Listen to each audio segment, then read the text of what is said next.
Hello, Mahesh. How are you doing? Hello, ma'am. Good morning. I'm doing good, ma'am. Thank you. How are you? I'm doing well too. Thank you. Thank you for Awesome. taking the I'm time really to looking talk to forward to us. having this conversation. Yeah, thank you. It's my pleasure, ma'am. I'm really looking forward to having a great conversation with you. Yeah. And in fact, today is our New Year. So I'm from Kerala, so it's our New Year. The calendar begins from today. So a good way to start of the New Year, through a conversation with you. So that'll be fun. Yeah. Happy Yeah. New Year. So, Thank you, ma'am. congratulations on getting on getting admit offers from two good schools, NUS and HKUST. Yes, ma'am. How does it feel? First of all, thank you so much, ma'am, for helping me, and at the same time, helping me see through the entire thing. uh, I feel extremely happy. So it's that feeling you get when you have really tried or worked so hard for something, and then that I don't think I've really felt happy receiving a mail. I mean, you see the mail, and then that feeling that I got was something that I had received last time. I think I felt was it was years ago, maybe like for my 12th boards, or Huh? and I was selected for the school athletics team or something like that. Those were the times when I felt this ecstatic. I remember just running and like hugging out my mom and be like, yes, something. I mean, I've worked so hard for this and it Right. worked. So it was really surreal and happy. Uh, and I'm excited as well because something that I really wanted to do, and seeing through, I mean, figuring out that it's happening, it will happen, is really happy. I mean, I'm really happy that it's going to happen. So I'm excited at this. I mean, I'm going to remain in Asia because I feel that that's where things are going to happen.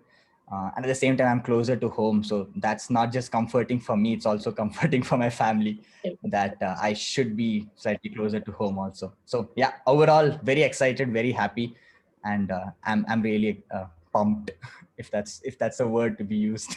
Yeah, yeah. It's a great accomplishment. So, can you Yeah, tell our viewers something about yourself, your background, your academic and professional background? sure, sure, ma'am. So I'm actually from Kerala, India, and but I was born and brought up in the United Arab Emirates. So I spent nearly 18 years of my life in Sharjah, which is one of the Emirates in United Arab Emirates. You also have Dubai, you have Abu Dhabi. But those are the two more common places that people are aware of. So I went to a CBSE school there, and I did until my grade 12 in the CBSE school. I studied in the same school throughout. I was there for 14 years, and then I moved to India for my higher studies. So I did my engineering, my bachelor's in mechanical engineering from College of Engineering Gindi, prominently known as the main campus of Anna University, Chennai. And then I was introduced while doing my engineering. I was introduced to the world of data sciences and business analytics that I was picking up back in 2014, 2013. And I was glad that I was really glad that I could jump onto that wave and ride the wave while it was peaking. So now I'm working as a full-time lead analyst. I'm currently a lead analyst in Lowe's. Lowe's is the Fortune 40 home improvement company. So Right. I've have almost like 5 to 6 years of experience in the data science and business analytics field. Having spent 18 years of your life in Sharjah, when you moved to the country, Yeah, to a new country to do your undergraduation, what challenges did yeah, you yeah. face settling in a new country? Uh, sure. It's a very interesting question, ma'am, because unlike most changes for me, I actually moved to my home country. So I was away from home and I moved to home, kind of a feeling. So it was very different. And I used to come once in 2 years. I used to come meet my grandparents, my relatives, and all that. So I used to definitely feel how life is over here. And in all honesty, UAE, let's say Sharjah, Dubai, Abu Dhabi, each of these places is not really far away from most of the Indian metropolitan cities. It's not very different. So I moved to from Sharjah. I moved to Chennai. The main trouble that I had was trying to fit in. So I had to fit in to make friends, because a lot of them were really bound to their language, Tamil. So I'm a Malayali, so it is not very hard to pick up Tamil. But at the same time, I still didn't know Tamil very fluently. So I would have either had to speak in Malayalam or English, which is not very comforting someone who you're trying to, I wouldn't want to use the word impress, but you're trying to make friends with someone. So it will be really easy if you pick up the language. So that's the first thing that I did. Picked up the language. It wasn't really hard, but I had to take that effort so that I could make friends, and and I've made really, really good friends with that. So, and then that was the biggest challenge as such. But apart from that, I believe it had to do with the whole change of the atmosphere. I'm living alone for the first time. So Right. I've had to share rooms. I've had to share common necessities like your washroom, your hostel. There's no concept of privacy or something of that sort. But those are things that I really enjoyed. But obviously, the first time you experience you standing right outside your washroom, waiting for three others in front of you to finish their business so that you go on. So all those were first time experiences which were kind of haunting then, but just figured out that that's the way of life. You just figure it out and you move on. So once I moved on to it, it was absolute fun and enjoyment. But the initial challenges were pretty interesting in terms of language picking up, Yeah. and in terms of sharing resources or necessities. So those are the main challenges, and I'm pretty sure anywhere we move, we will face this at any Of course. point in life. um, yeah, and but just that for me, it was the first time when as an 18-year-old I moved into a place. So my parents weren't around me, so I moved into a place totally different. But thankfully my parents have taught me to be adaptive enough to Right. figure my way out during necessities. So that was really helpful. That's true. So when did you start thinking about MBA and why now? Yeah, sure, ma'am. That's a very, very so again, and very interesting question. So um, I started seriously considering MBA as my option. I would say early 2020.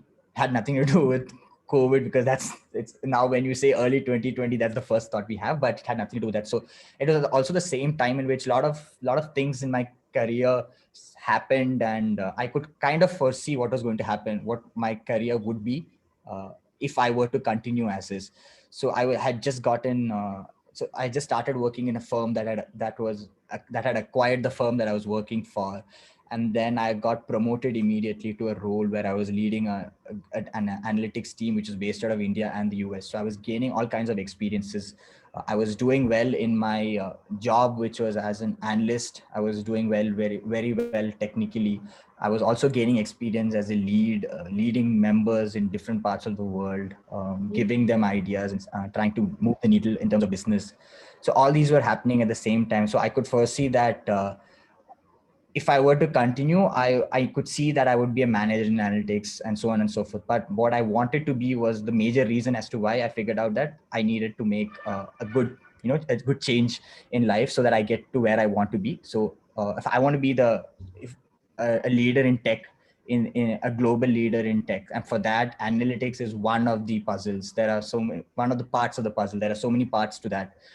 And one of the easier ways to pick it up, not the easiest, most fruitful way to pick it up, is to undergo your MBA course, where you actually learn about different things at the same time and get as much knowledge as possible in each of these, and then you get to pick up what you want to do. So that's when so early 2020s, at that point of my career, almost 5 years of experience also I had in analytics. So it was a good sweet spot. 5 years of work ex in a particular field. You've gained a good amount of knowledge in what you're doing, so you could add value to your class. At the same time, you could gain as much as possible. So a lot of these factors coming together, it was almost the right time for me to do I felt that it was the right time for me to do my MBA. Right. Can you tell us about your career goals in detail? Sure. Short term, Yeah, long term? yeah, sure, man. uh, yeah, for sure, ma'am. Yeah. So to make it very straight, my goal in life is to be a business owner. So I want to own my own business, have a startup of my own, and I believe the biggest knowledge for that is tech has been the solution to most problems, and I really feel it's just the tip of the iceberg. It is going to be the solution for most problems moving forward. As simple as corona, the whole world still remained connected even though it was shut down. It got connected through tech and virtually, and that's how the whole world is connected right now. So I want to be a global leader in tech. I can own my own firm, or in a firm, or if I'm working for another firm, I want to be the tech leader of that firm.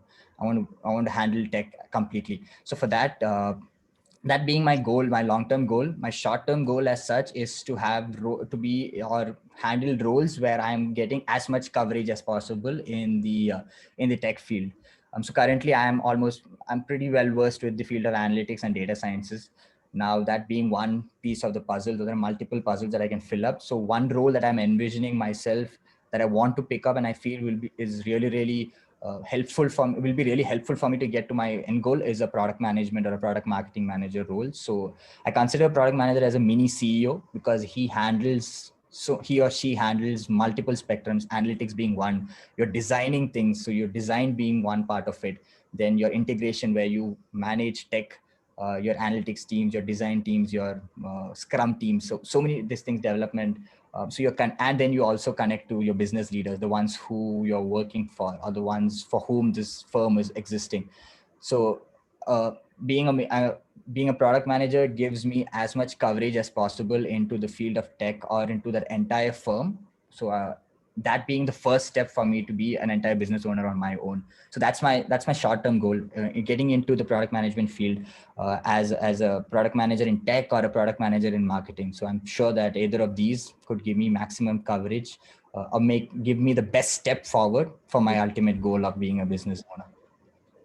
I liked how you defined product manager's role as a mini CEO. Yeah. Yeah. Because that's so for most of the things that I consider doing, I always make an analogy and try to first thing is to have the conviction that what I'm doing is what I want to do. So the one that has worked for me the most is building analogies and which I connect to the most. So yeah, you can see a lot of analogies that I use are related to sports or something like that. At the same way, Yes. now it's CEO because my long term goal, or I want to get there as soon as possible to be a business owner. Of course, you will get there. Mahesh, Yeah, GMAT is a critical aspect yeah, of the yeah, MBA application. yeah, So, can you yeah, tell our viewers something about your GMAT prep? How did you go yeah. about the preparation? Sure, What sure, ma'am. challenges you face? So yeah, sure, ma'am. So as you had rightly mentioned, GMAT has a huge weightage in your entire application and putting your best foot forward. So and that is one thing that in a shorter span of time. So if there are 4 to 5 things in your application that each of us needs to work on, the one thing that is entirely in our hands is GMAT. So the way to go about it is to maximize as much as possible in GMAT and get as high a score as possible. And for that, the first thing I did was take a mock to figure out where I stand. So I think that is something everybody should be doing. Take a mock and figure out which part is it verbal, is it quant, which part of the spectrum are you really lacking in, so that you can figure out where you need to improve. So well, I took that and I figured out that I need help with both. I wasn't really anywhere. I wasn't really exceptional in one, so that I need to only concentrate on the other. So GMAT Club is one Bible which gave me information for everything and anything, right from what is the source that I should start preparing from. So through GMAT Club I got to know about eGMAT. So I took eGMAT services for my GMAT prep, and it was really, really helpful for me in terms of structuring my preparation for verbal and quant separately. So each of the topics. So the first step was eGMAT, and then GMAT Club has questions from years, sort of from I don't know from when. So there are a million questions out there. That's the universe that anybody who wants to take GMAT or anything related to MBA should, no matter what, get into. Just go into that universe. You will get as much information as possible. So yeah, I practice a lot of questions from that, and then taking mocks. So mock tests really, really help. It gives you a good simulation of what you need to do. So and it's a good reality check. It tells you, so if you have prepared for a month or so, and then a mock test will tell you if you're really progressing on track, or if you're on track to getting what you want, or whatever are you doing. I mean, or is it that whatever you're doing is not going anywhere, so you can reset and restart. So a mock is a good pit stop for someone to figure out if you're going the right track. So all these so that is basically how the GMAT strategy as such works, and I believe that has helped me also. um, So I think everybody can, and in fact, GMAT Club is from where I got to know about you as well. So I cannot say enough about GMAT Club as well. So I Mhm. think finding a right source, if you really feel that you need to work on something, I think finding a right source is very, very important. It's nothing wrong in maybe taking help from someone or some source, because ideally our goal is to maximize your GMAT score and get as big, as high as score as possible, because ultimately you don't want to take a hit in the quality of education that we are looking for. And for all reasons, good quality education requires a good quality GMAT score as well. True. How much time you would recommend for GMAT prep? So I would, sure, ma'am.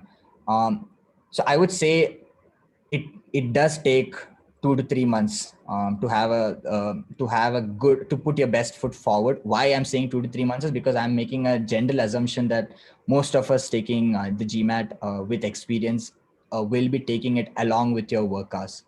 So Yeah. you need to put a realistic timeline, because you don't want to, I mean, because you honestly want to work at the same time, do your prep, and you would want to give 50-50. So initially you would be putting like a 80% to for your work and 20% for GMAT, but that definitely picks up, and it gets to a 50-50, and then at a point it becomes the other way around, 20-80.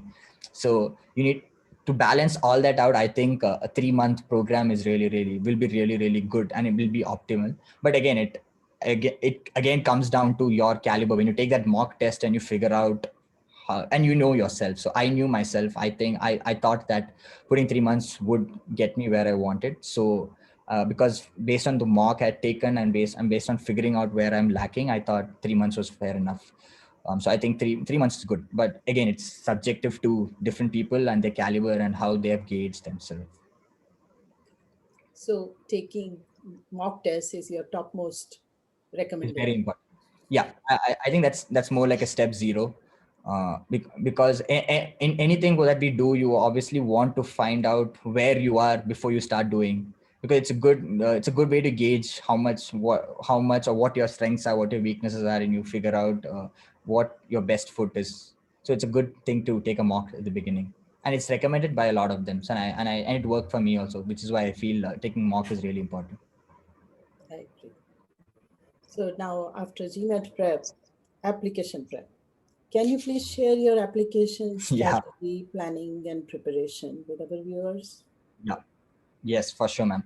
Um, I think for starters, I think I wouldn't even say it is a step zero. I would call this a step -1, which is to start as early as possible. Exactly. That is something. Yeah, that is something. I think I was really glad that I reached out to you with enough time in hand. Yeah. Otherwise, I don't think it would have worked out the way it would have, because if to put numbers into perspective, because everyone who listens to this understands numbers. So it really could take 2 to 3 weeks for a good application for a single college.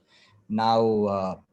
This is all irrespective of rounds. So in general, it could take 2 to 3 weeks. So you need to start early so that you understand, so that you give enough time for each of your applications. Now, if you're applying to one college or so, or max maybe two colleges in a round, that is still okay. So starting maybe a month or month and a half is fine. But if you're applying to 3-4 colleges, you need to plan ahead, and you need to give in like a 2 months prior preparation kickstart, so that you give each college the time that it requires, because each application for all reasons is unique. So that's the first thing. You need to start early, and then there is good amount of introspection that each of us need to go through, which is largely to find out I'm using my term first language, where I wanted to be, and what I wanted to do. These are two very important things.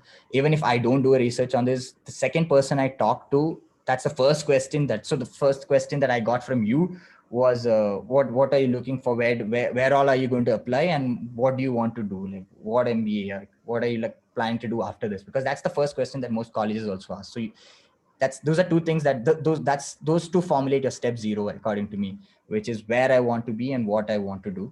Once you get that, I believe then it's about figuring out what colleges fit into each of these. You need to, so I wanted to, again, as I mentioned, I wanted to get into tech, so the colleges that I applied to were really tech, were strong, had good strong tech programs, at the same time had their MBA programs focusing on tech. So that was really strategic in that. And then figuring out where I wanted to apply to. So I was very strategic about Asia. At the same time, few colleges in the US, because those are colleges that I've always dreamt about since childhood for all reasons. So I was strategic about Asia. But along with that, I had two colleges in the US also, a couple of colleges in the US that I was really, that those were dream colleges. So that's how. So again, where and what follows that. And then as I mentioned before, try not to take a hit on the quality, because brand matters. At the same time, you need to educate, because you're putting your best foot for your education. The quality of education really matters. So that is another thing. So if it requires of you to maybe wait 8 months to get your best application out, I would say that's better than taking a hit on the quality of education. So that is still fine. And then above all, I believe once. Yeah. Thank you, ma'am. So above, I think once you figure out which college you want to apply to, I think it really matters that you for us to feel more connected to the college, it matters that we attend few events. So there will be multiple marketing mails that you end up getting. You just need to sign up or create a profile in each of these colleges, and you're going to get mails about events that they're conducting. So joining them, you can easily give you few inside it's not generally inside information, but few actual custom information about those colleges. Those are which will really matter in you writing your application. So few things that are very, very specific to that college. Like for example, HKUST is really looking into transforming their MBA program through technology. And that is, when you go to the site, you can see it right in front of you as to how they have kept their dialogue for the MBA. The business meets technology and terms such as so those are really catching for me. And I wouldn't have gone through or understood that, or at least come across that, had I not attended one of their sessions. So they just started talking about it, and then I went to the site and figured out that, oh, they are actually, this is what they are really into. They want to do this. So attending events as such really, really matter. And then, because that helps you be in the loop of what that college is expecting. And if there is a change in the essay, they call out that in their admission program, that event, and then why so, and so on, and what they're expecting. You could also hear a few alums talk about it, few current students talk about it. It's a good way to figure out what is the vibe of that college or that program that you're looking forward to attend. And then one very, very important step is figuring out if you really need help with your application. You could be a good writer, but here it's all about storytelling and calling out what is actually required to be called out, which is where, ma'am, you were the savior for me. So I again, through GMAT Club, I got to know about you. I reached out to you. I was so glad that you picked me from the lot of people that you received. So that was the first thing that made me happy, that you actually picked working with me. And then the way in which we interacted first. Yeah. So the way in which we went about it. So first we had an introductory call. So we got to know each other. And then you got to know what I'm aiming for. We got good clarity of thought. And then we started working on applications. And for each application, we went back and forth multiple times. I had to mail you, and I would get a response immediately. I don't think I ever asked you, ma'am, are we getting delayed or something, because you were always ahead of me and I had to play catch up with you. So which was so it kept me on my feet, because I knew I was hitting timelines at the same time at work and for the application. But given that you were pushing me, it was really important for me to also keep my best foot forward. And the biggest thing that I got from you, ma'am, was clarity in thought. So for every question, I had 3-4 things in my head as to what I should be writing, but you helped me figure out which is that 1 or 2 that matter, and why the other 2 aren't as important as the first 2. So it is about convincing. So that, which is what makes you a great storyteller, ma'am. So you helped me with that, and that is really important. So that is really important, I feel, because your application is the only way in which you get to give your best foot to the admission committee, unless because that's the first step. Then you get your interview. So interview also is based on your application, the application that you send across. So that's the only avenue for you to give your best impression. And in that, you want to put your best story. You want to put your best self up front. And for that, if you are not confident, it is to put it, People could be, but I wasn't. So I reached out for help, and I got the best help that I could ask for. The other thing, so basically again, overall, it's about figuring out if you really need help, and if you need help, you should definitely take it to give your best in the application. And finally, I think I called out earlier, and it really matters. You can read as much as possible about colleges. It's about doing good research, School research. because ultimately, yeah, ultimately it matters if the college or the program that you're picking is really going to cater to what you actually need. Which is why the which and the where and what I want to do is really important. So I cannot stress enough on how that is really important. No matter how you can ask others for opinion, in the end it is you who is going to go through it, and it is you who will finally be the one making all the moves. Very So true. I mean, we need to do that introspection enough to have that conviction to figure out that, yeah, this is why I want to do this. And then it's good to have conversations and tweak it accordingly and take others' opinion, but it really matters about having your own opinion and your own thoughts. Yeah, I really like that point, that it's you who have Yeah, to go to the school. So you should be correct. convinced why you Yeah, want to go to that school, of course. exactly. Yeah, So looking exactly. back, Mahesh, what do you think what was the most challenging aspect of the application, and how did you meet that challenge? Yeah. Wow, ma'am. I have points just rushing in. But I think the biggest Consider the challenge as such that, challenging aspect.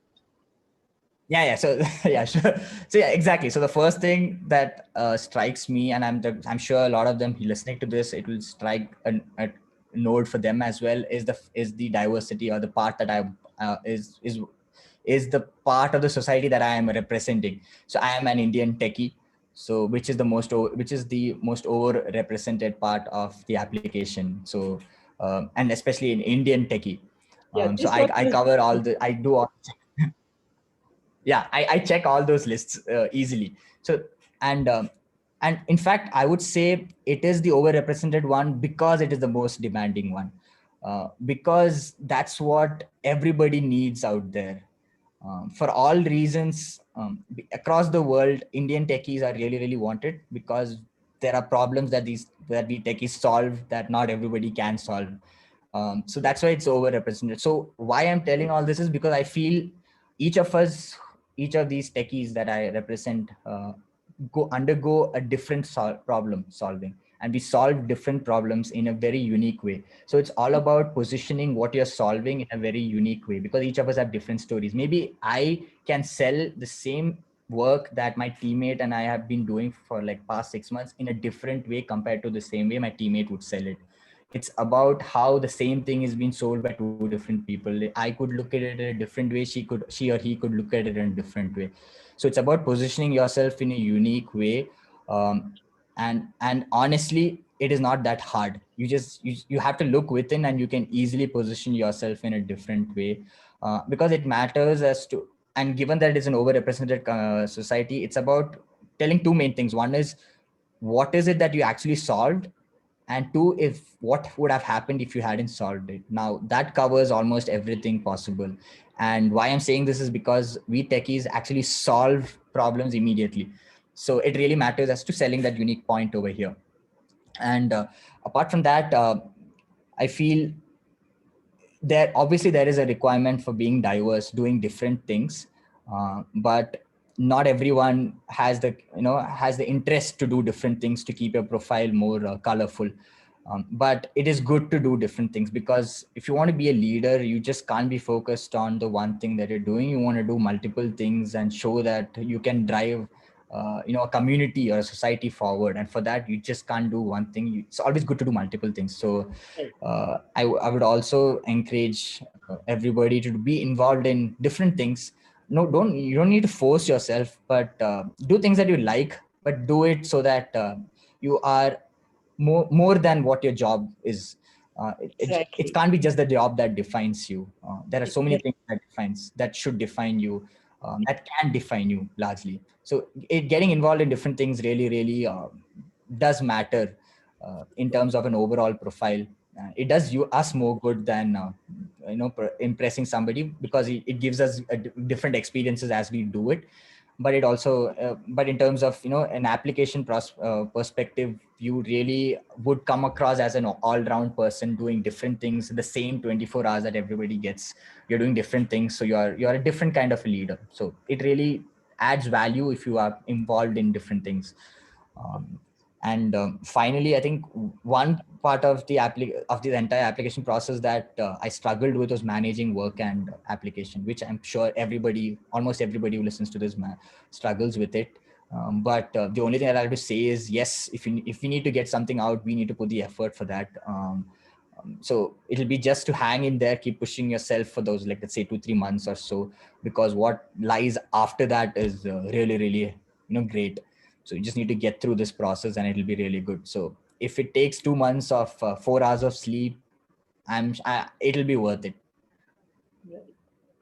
So what do you think, how Indian techies can distinguish themselves by getting involved in other activities that interest them? Yeah. Are there any other ways you think people from this overrepresented applicant pool can distinguish themselves from other applicants?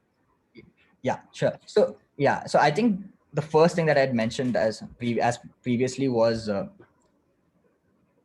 to find that unique thing in the problem that you have solved. So I'll get to the getting involved in different things right after that, but I'm just concentrating on the work part right now. As I'd mentioned previously, the same thing can be mentioned in different ways. The same problem that is solved can be mentioned in different ways, and it really matters as to what you have solved and why, and how that's whatever you have solved has created an impact. And at the same time, had it not been solved, what would have been the scenario? I am sure everybody can fill these 3 blanks. And if you can't fill these 3 blanks, I think you have to think and ensure that you fill these 3 blanks, because if you fill these 3 blanks, you can sell it in different ways. So it really matters as to how you position yourself in that particular organization that you were servicing, or if you had a startup, how that startup that you were that you were part of service something that did not exist at all. So it's about positioning yourself in a very different way, and I really feel that it's not hard to do that.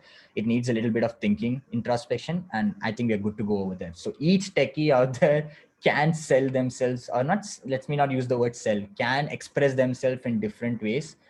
It just needs a little bit of introspection.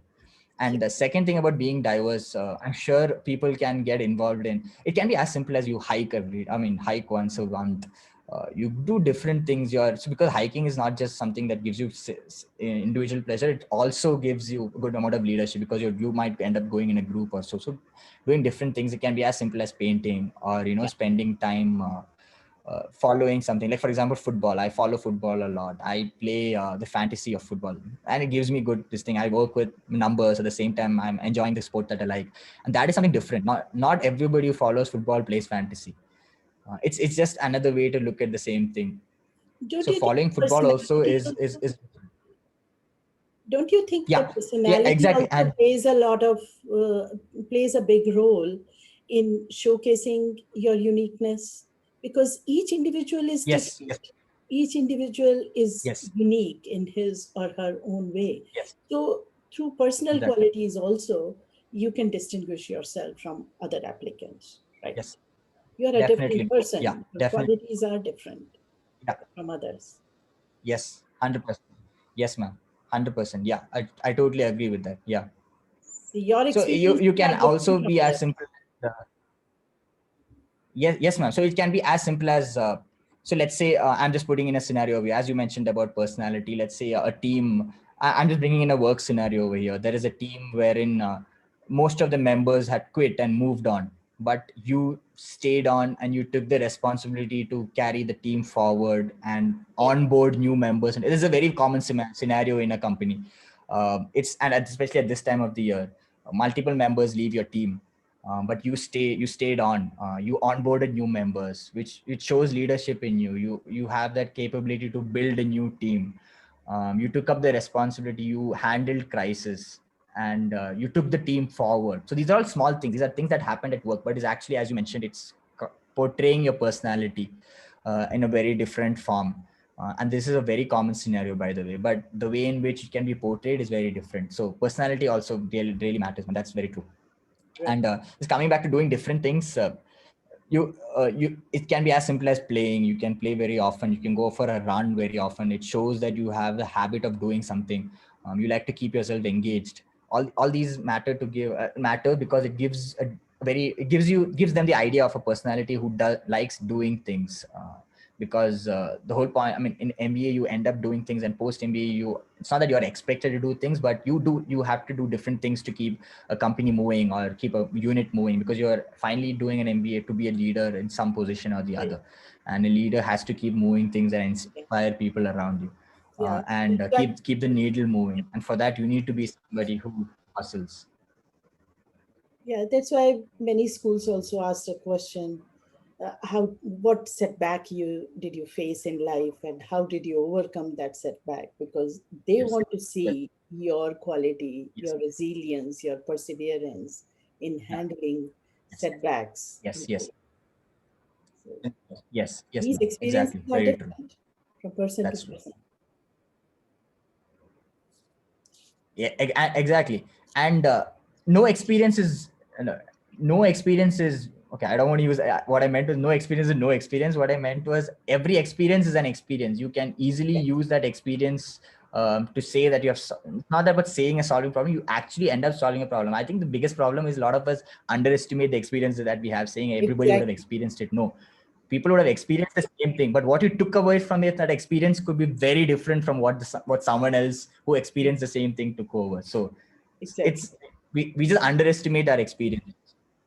Exactly. Your learnings from the experience will be different Is from very other different from person's. what somebody else. I think I Yes, ma'am. lost you for a while, so both of us were speaking, but I think we were saying the same thing. Your learnings from We were saying the same. an experience will be different from the learnings of another person. All right, so Exactly. Yes, ma'am. Yeah. you were accepted into two Asian programs, HKUST and Yeah. NUS. You decided in favor of Yeah. HKUST. How is Yes, ma'am. HKUST the best school for you?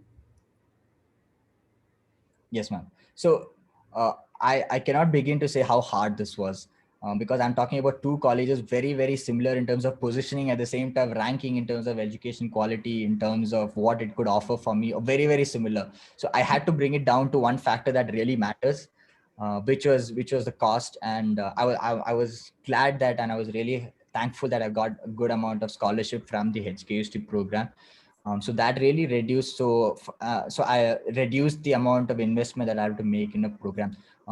And this was, so finally when it came down to scholarship, I had picked HKUST over NUS. But I was glad that I'm not giving up on, let's say, picking one over the other only because of scholarship. Because they're very similar programs. They're very similarly positioned in area wise, quality of education, ranking wise, anything and everything. So and also Hong Kong being a very an international hub for multiple things, finance, tech, and it's closer to the Chinese market, and good coverage for the entire Asian market. So China, Hong Kong, Singapore, both give us very good coverage to the entire Asian market. So which is really helpful, because I've had good experience in India and with the US market. Now it'll be really eye-opening and a very different experience for me to work in a new environment, which is a different part of Asia. And Hong Kong opens multiple avenues over there. So yeah, if I were to come down to one final point as to why HKUST over NUS, it had to do with the scholarship. But they're Okay, very similar and very beautiful programs. So it's a very hard decision. right. Makes sense.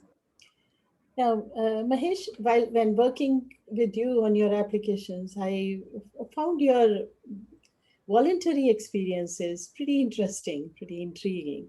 Can you tell our viewers about your Yeah. volunteering experiences? Sure. Perfect. Yeah.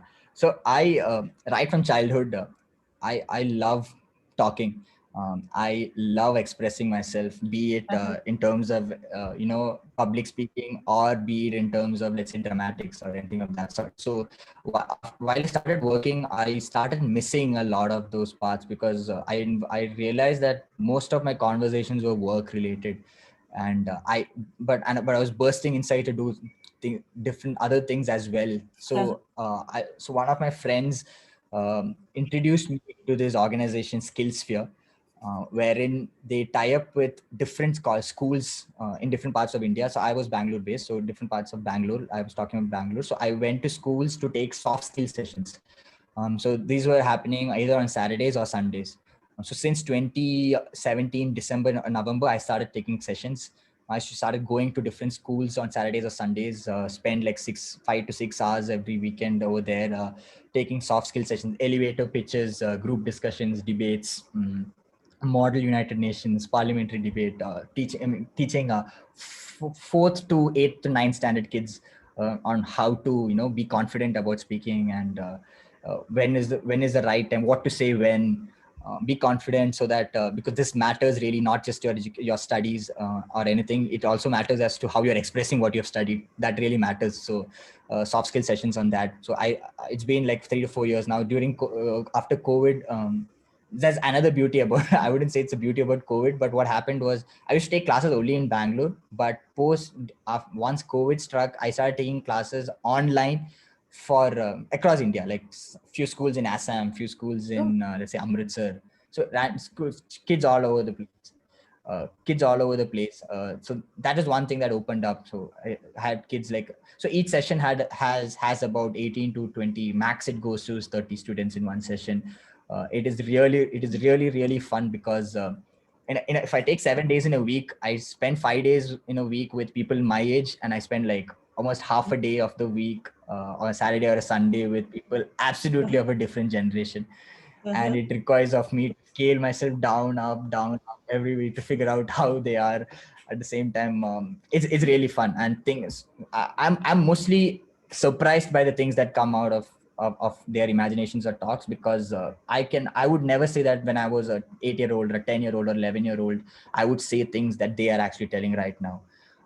The way in which they research for their model United Nations function, for the simulation, or for expressing themselves, the way in which the words that they use as a 10-year-old were so different from the words that I used as a 10-year-old. I remember this one time where a 9-year-old had to use the word proliferation. And I think I knew that word maybe when I was in 8th, 10th, or 12th, or maybe after that. But I could see how much she was struggling to say the word. But I was so glad that as an 8-year-old, she actually had an opportunity to use that word. So it just shows about how exposed they are right now, and how good they all are.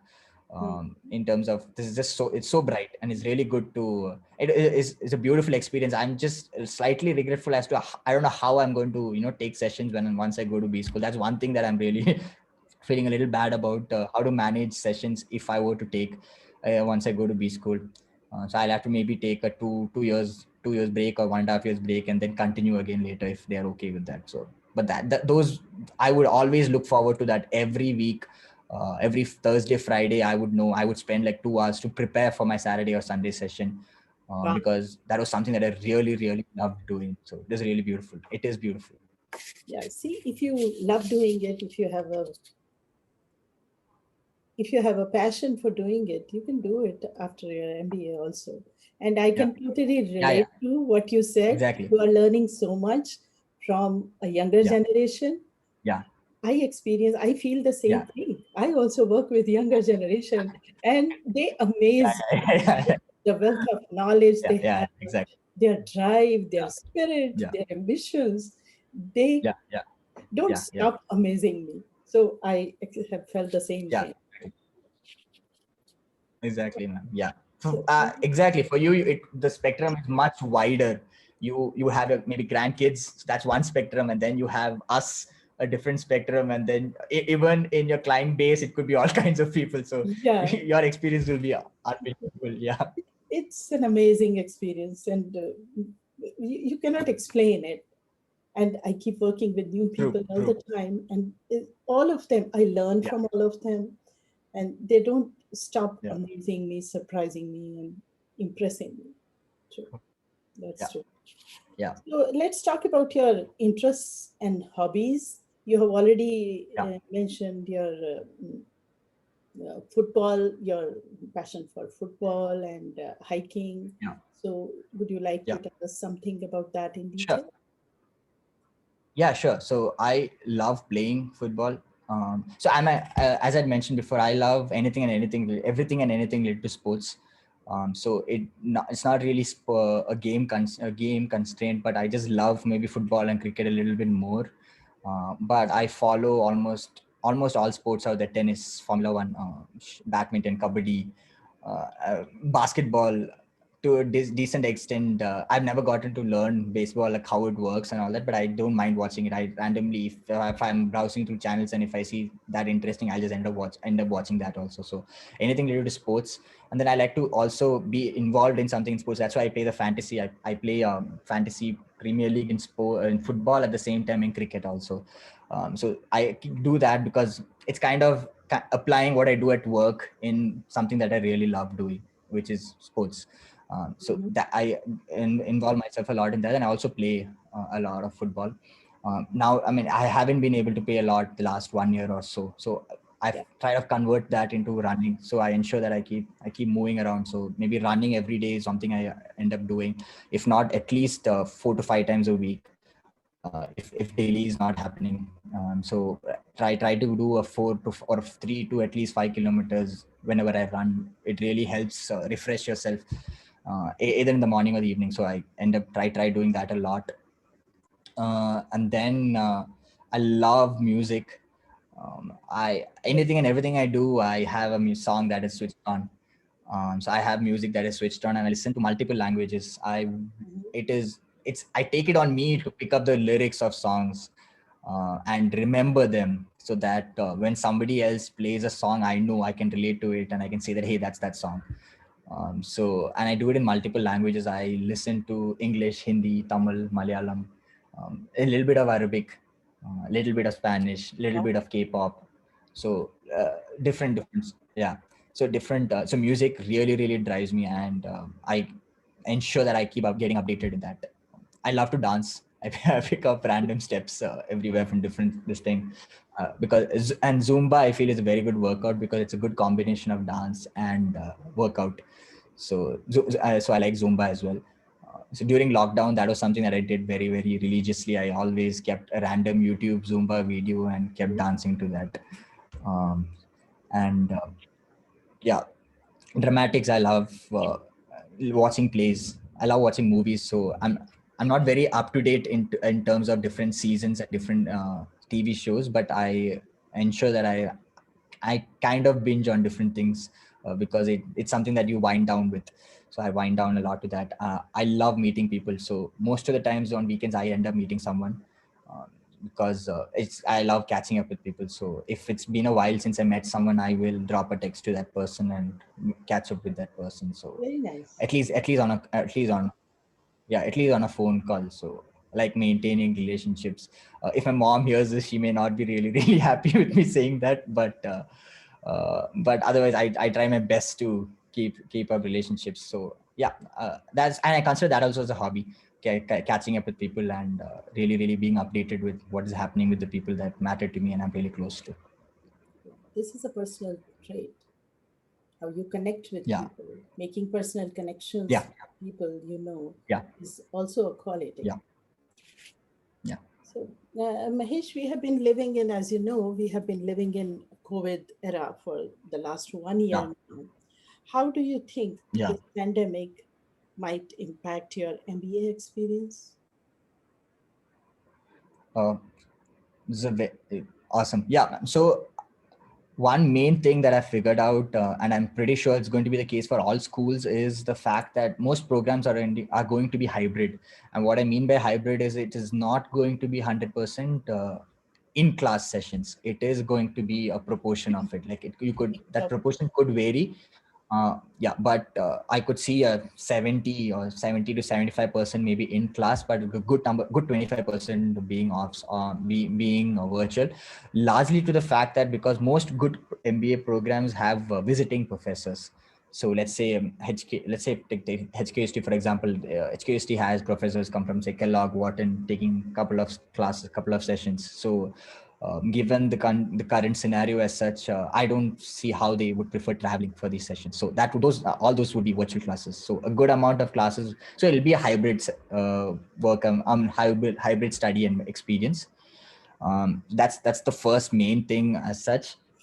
And then second of all, the type of networking. A lot of them attribute MBA to networking, and a huge chunk of networking happens when you meet people face to Right. face, something that I love doing. But I also have to accept reality and know for the fact that that networking needs a bit of tweaking right now.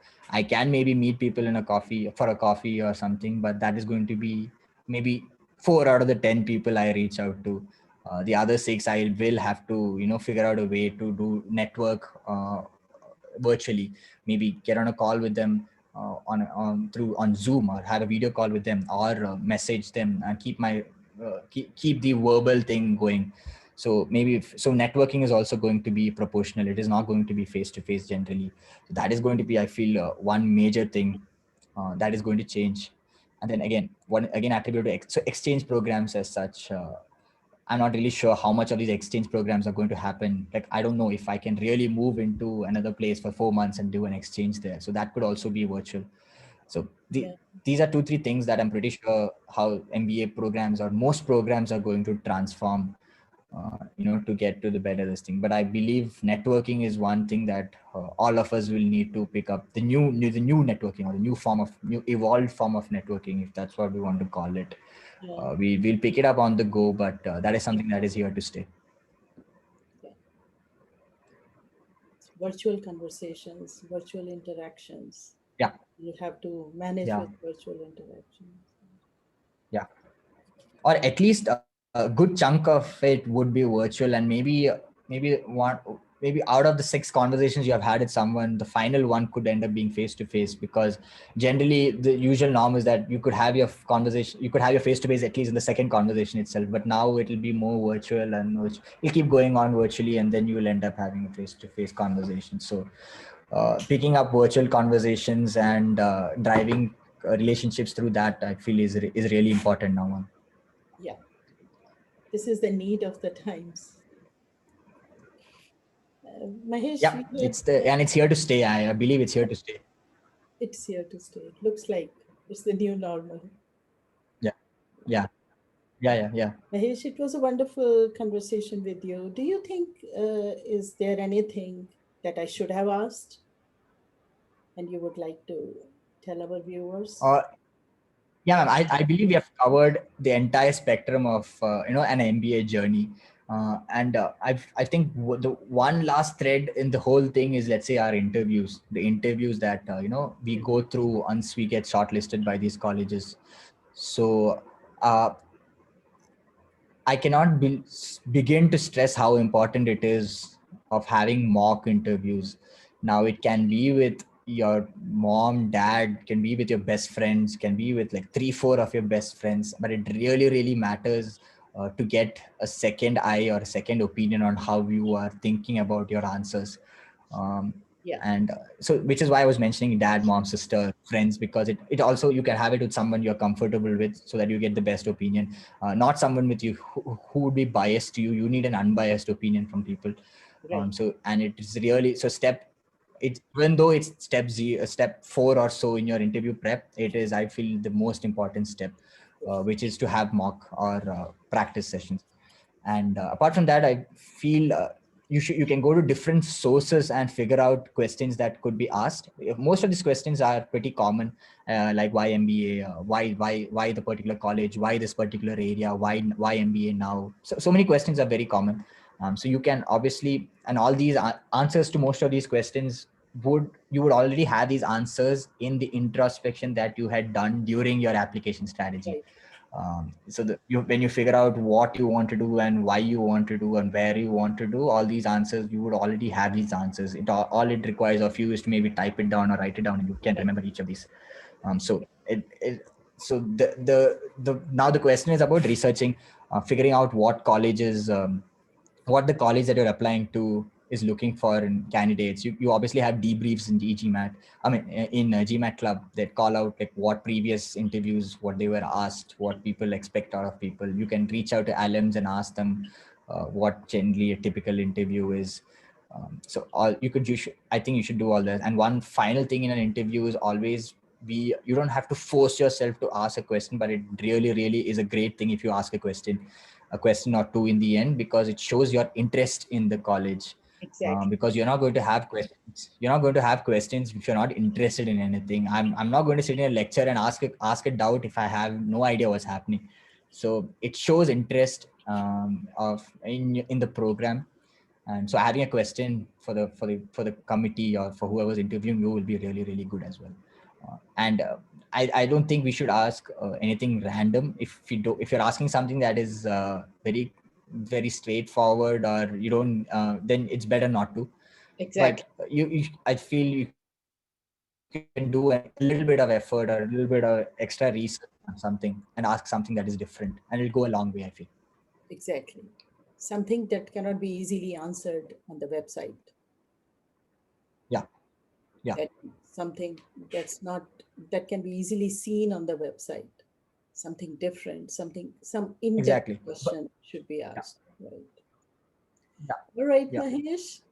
Thank you so much for sharing your story with us. It was a pleasure talking to you. It was a pleasure assisting you with your application. And good luck with your HKUST experience and continued success in your life and career. Thank you. Thank you. Sure. Thank you so much, ma'am. I would like to take this opportunity to thank you, ma'am, for all the help and for seeing me through this, for putting up with me for a lot of things, for helping me structure thoughts, for, helping me have my best story and best foot forward. I don't think I would have gotten the colleges that I want to, or scholarship or anything for that matter, without that one important piece of the puzzle, which is you, Thank in you. which finished the entire thing. So Thank thank you so much, ma'am. I will. I really hope we work again for something or the other. you. I Sure. want to keep in touch with you, ma'am, and I Sure. really hope Stay in touch. we'll maintain Sure. this relationship. Yeah, Sure. sure, ma'am. I would love to stay in Thank you touch so much, and I ma'am, would for your like time. to know about your HKUST experience and maybe we'll have Yes, another yes, for interview sure. like this about your HKUST experience. It would be great Yes, yes, for sure, to ma'am. talk to you Yeah, again. yeah, for And sure, of ma'am. Yeah, course, stay yeah, in for touch. sure. Thank you. Yeah, sure, ma'am. Thank you so much.